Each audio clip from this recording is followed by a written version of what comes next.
10-11 মাসের অভিজ্ঞতা থেকে যা দেখলাম যে একটু আগে ভাই বিভিন্ন ধরনের স্ট্যাট দিচ্ছিলেন যে 1 থেকে 2% মানুষের কাছে অলমোস্ট 70 to 80% জিম্মি হয়ে থাকে এবং এটাকে তারা প্রভাবিত করার চেষ্টা করে।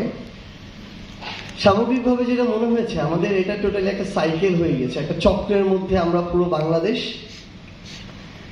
এই চক্রটা ভাঙার একটা উপযুক্ত সময় ছিল অভ্যুত্থান পরবর্তী সময়।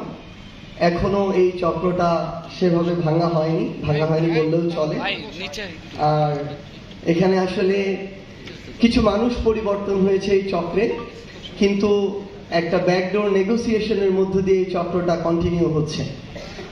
এখানে বড় বড় কিছু বিজনেসম্যান আছেন, তাদের সাথে যেই রাজনৈতিক দলই আসুক না কেন সেই রাজনৈতিক দলের একটা সুন্দর নেগোসিয়েশন হয়ে যায়। এরপরে সেই বিজনেসম্যানরা ধীরে ধীরে বিজনেস মাফিয়া হয়ে ওঠে। তাদের কিছু মিডিয়া হাউস থাকে, তারা ধীরে ধীরে মিডিয়া মাফিয়া হয়ে ওঠে। এরপরে তাদের কিছু ব্যাংক হয়, ধীরে ধীরে তারা ব্যাংক মাফিয়া হয়ে ওঠে। অল্প কিছু মানুষের কম্বিনেশনে একটা মাফিয়াদের এম্পায়ার হয়, যেই এম্পায়ারে আমাদের যারা যোদ্ধা এমএসএমইর সাথে সম্পৃক্ত তাদের প্রবেশ করার যে দরজাটা, সেই দরজাটাই আসলে বন্ধ করে রাখা হয়।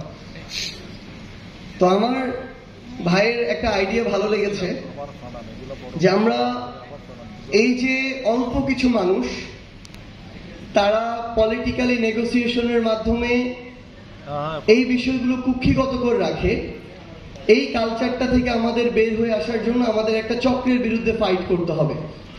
বিগত 16 বছর ধরে কিংবা এরও পূর্বে থেকে বাংলাদেশের যে রাজনৈতিক দলগুলো তারা ধীরে ধীরে এমন একটা কালচার নিজেরা এস্টাবলিশ করেছে এবং জনগণ এটাতে সঙ্গ দিয়েছে।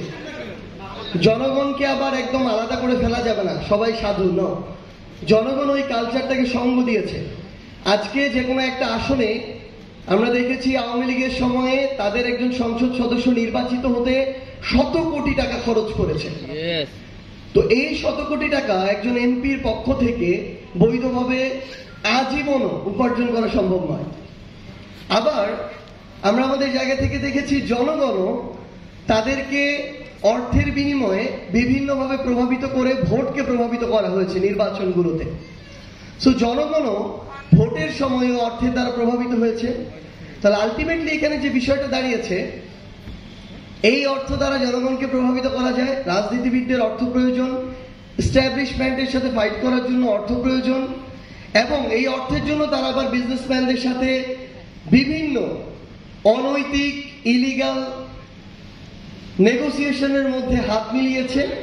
এবং এই রাজনীতিবিদরা সরকারের টেন্ডার থেকে শুরু করে যত বিজনেস অপরচুনিটি আছে এগুলো একদম ইলিগালি অযৌক্তিকভাবে কিছু মানুষের মধ্যে কুক্ষিগত করে ফেলেছে। সকল সুযোগ সুবিধা ওই অল্প কিছু মানুষের মধ্যে গিয়েছে। এরকম একটা আমরা আমাদের জায়গা থেকে চক্র দেখেছি। তারা পাওয়ার যোগ্য হোক আর না হোক তারাই পাবে। আমরা দেখেছি চট্টগ্রাম বন্দর 2-1টা নামের মধ্যে সীমাবদ্ধ। আমরা দেখেছি ঢাকার যে বিজনেস হাব কিংবা আপনি যদি দেখেন ব্যাংক যেগুলো রয়েছে, আপনি যদি দেখেন মিডিয়া যেগুলো রয়েছে, অল্প কিছু মানুষের হাতে এগুলো কুক্ষিগত।